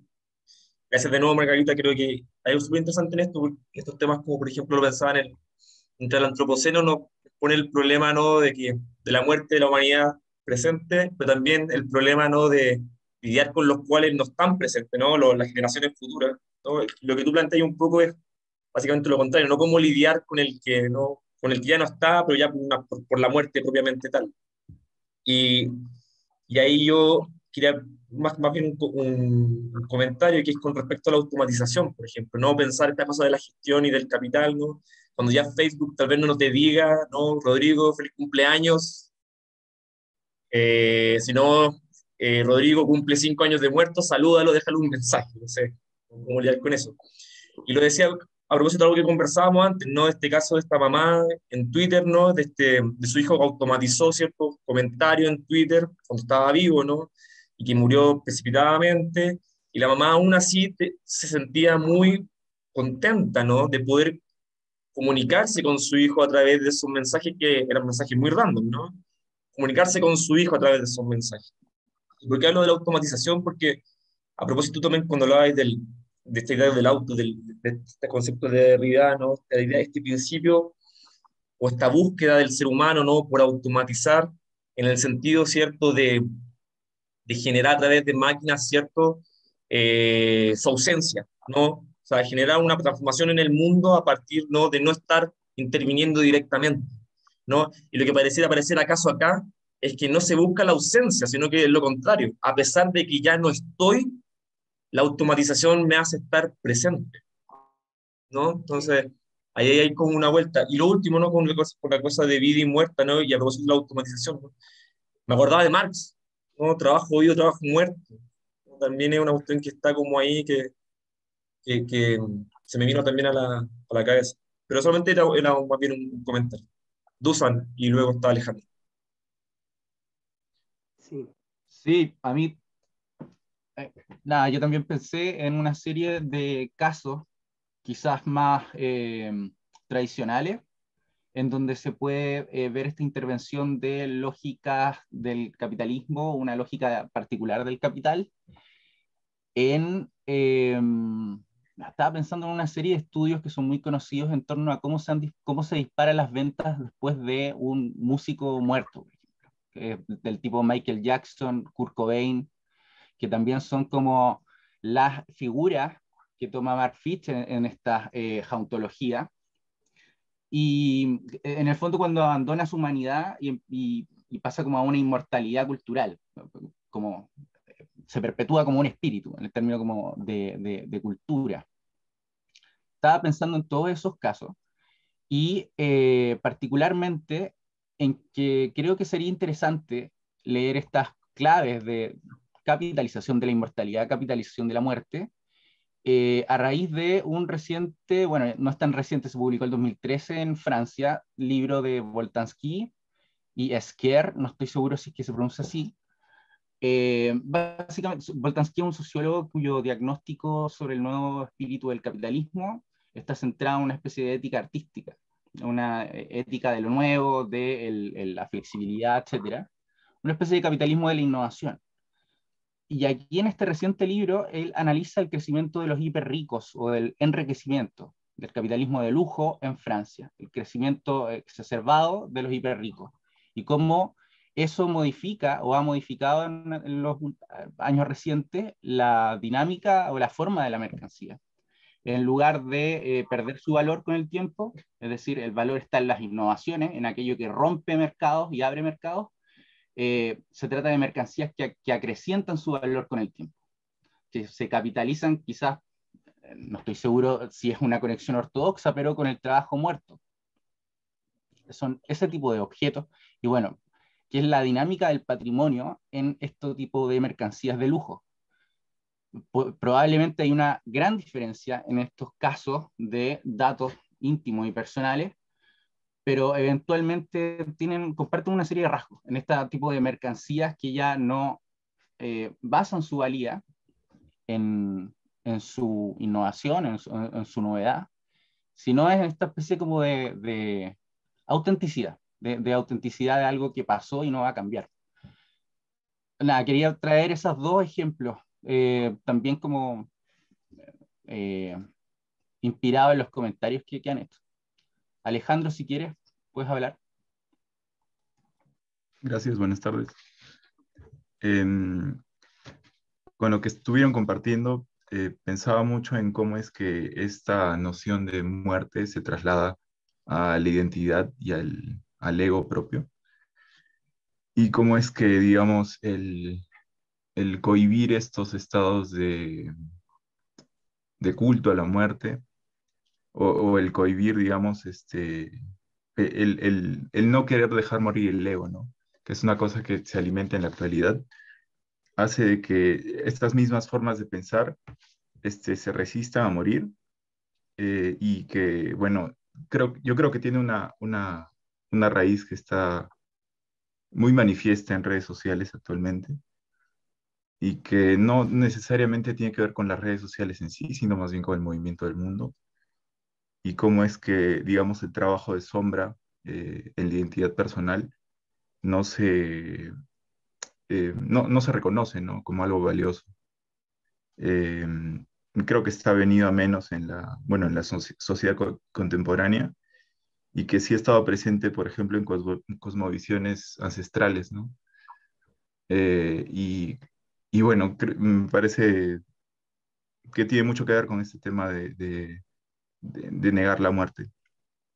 Al mismo tiempo también, la forma en la que usamos las redes creo que tiene que ver con colocar las mejores caras de nuestra identidad. Y creo que esa es otra forma también de hacer ser el yo, ¿no? No sé, el yo más bonito o el yo ideal por encima del yo que puede sí ser un guiño más cercano a un yo muerto, ¿no? O a un yo que quiere dejar de ser una identidad que me pertenece, ¿no? Em, este tema a mí me parece problemático porque nos deja anclados muy en formas del pasado, a través de los ritos, ¿no? A través bueno, estas cosas que hemos perdido como humanidad. Gracias. Francisco, y quizás ahí finalizamos la ronda. Preguntarle a Margarita que querrá decir, reaccionar tal vez a los comentarios. ¿No? No, simplemente, no, esto, de todos rescataría algo, pero sé que el tiempo apremia. Esta cuestión del artista que muere, la estrella que muere y se capitaliza y todo, bueno, esto forma parte también de este movimiento nostálgico del pasado y de vuelta tendencial al pasado permanente, pero cruzado con esta dimensión tanatológica, ¿no? Que siempre supone un tipo de imán, digamos, o un atractivo, ¿no? Es la pulsión tanática expresada, no quiero irme al lenguaje del psicoanálisis, pero expresada de forma muy cruda. Y respecto de lo que te decía recién, lo mismo, ¿no? Es cierto que parece que la única brújula que pudiéramos encontrar son las formas de duelo pasadas, o sea, cómo la cultura procesó hasta ahora el duelo y que eso debería ser, pero ya sabemos que no hay que volver a esas formas de duelo porque ha habido una serie de cambios, bueno, simplemente tal vez debamos meditar en nuevas formas que incluyan estas formas tecnológicas, ¿no? Simplemente creo que el bucolismo, decir, bueno, antes todo era mejor, antes uno iba a rezar a la tumba o iba a visitar, y ahora la gente ya no se toma el trabajo, bueno, también quedarnos en ese lamento o en esa queja no nos permite pensar qué haríamos con un caso concreto en primera persona, porque también es cierto que distinto se habla de estas cosas cuando uno ha vivido alguna de estas situaciones, de alguien muy cercano, cuyo perfil, no sé, siguió con actividad, la posición cambia bastante, ¿no? Respecto de si uno lo conversa, así en términos de la historia de la cultura, sin afección directa. Sí, perdón, Francisco, estabas por hablar. Francisco, antes de tu pregunta, decir solamente que con Francisco damos la última pregunta para poder ir cerrando y luego te damos un tiempo, Margarita, para que si quieres reaccionar a lo que diga Francisco también y poder también cerrar la presentación. Francisco, disculpa. Ya, ya, súper. Disculpen por la última pregunta, ya cuando todos se querían ir. Quizás. Bueno, muchas gracias, Margarita. Muy interesante la presentación. Toda esta idea de la sobrevida digital me parece fascinante como tema a reflexionar bueno, desde la teoría social, desde la filosofía. Y solamente te quería preguntar si tú observas que hay algo así como quizás una aceleración de este rol curatorial del que tú estabas hablando, en el sentido, estoy pensando, quizás una cosa que la respuesta sea más generacional, pero simplemente pienso en personas, por ejemplo, de mi generación, que 35 años por allí, eh, que de alguna manera vimos el surgimiento de plataformas como Facebook, eh, sin saber mucho qué eran, pero empezamos a poner datos gratuitamente allí. Eh, a diferencia quizás de gente que empieza a incorporar más tarde a estas plataformas, ya sabiendo lo que son, ya viendo más discursos sobre, ok, hay privados que tienen esto, qué pasa con los datos, etcétera, etcétera. Entonces, está pensando, puede haber quizás mayores tendencias al autodisciplinamiento respecto a los datos que se plantean, que quizás eso estaba menos disciplinado en un principio.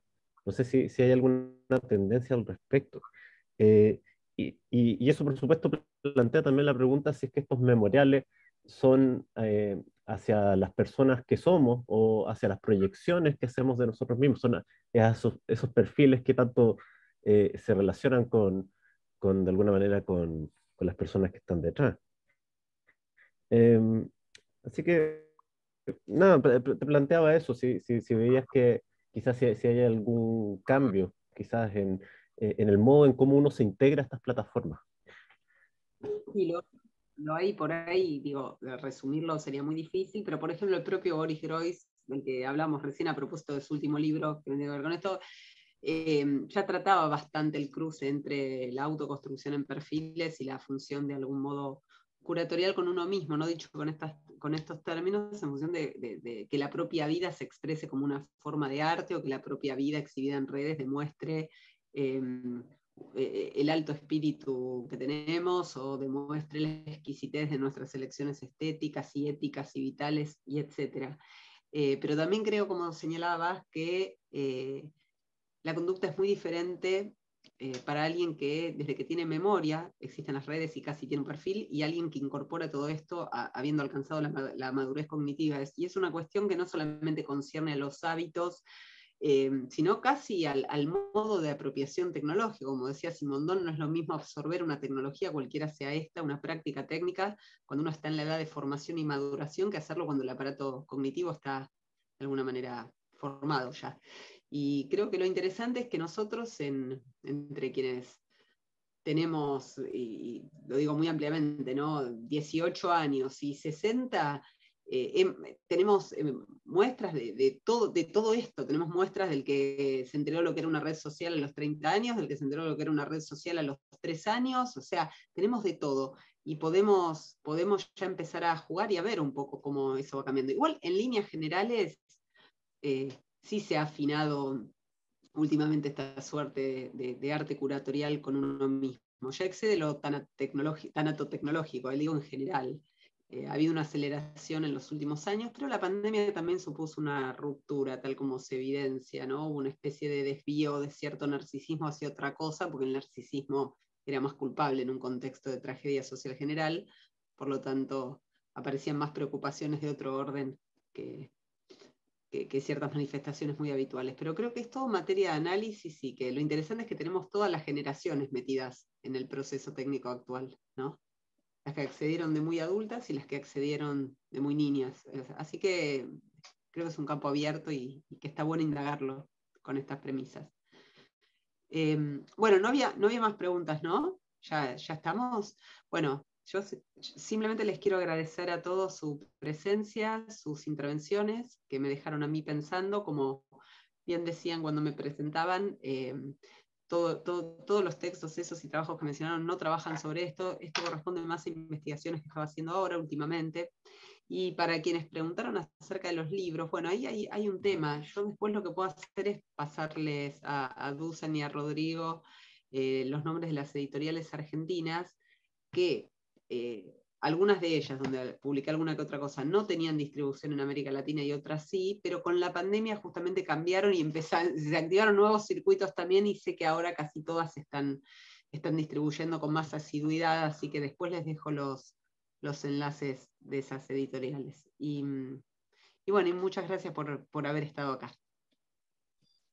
Muchas gracias, Margarita. Creo que todos estamos de acuerdo en que este tema es fascinante, profundo, y siempre un honor y escucharlo de una persona que es tan gentil en compartir compartir el conocimiento, ¿no? Y de manera tan clara y profunda a la vez. Así que de verdad creo que somos todos afortunados por haberte escuchado, y darte las gracias nuevamente. Vamos a compartir cuando nos mande el link. Y solamente quería dejarlo, antes de dejarlo a todos, ¿no? Quería dejarlo invitado para la tercera sesión que se va a realizar el 21 de junio, ¿no? Este día va a ser martes, y va a estar a cargo, ¿no?, de Fernanda Bruno. Si hoy hablamos de la muerte, ¿no?, Fernanda nos va a hablar del fallo. Su presentación se llama FAIL, ¿no?, Ruinas Digitales y Tecnopolítica del Fallo. Solamente dejo el dato que esta sesión va a ser en portuñol, ¿no? Pero Fernanda habla un portugués, la verdad, que se entiende muy bien, ¿no? Y ella entiende muy bien español. Entonces, de verdad quedan todos invitados, también es muy interesante. Su trabajo también se ha especializado en estos temas, así que va a ser un honor también escucharla. Así que tengan un buen final de tarde, y ojalá verlo a todos la próxima vez. Cuídense mucho. Margarita, Gracias. vamos a estar Margarita. atentos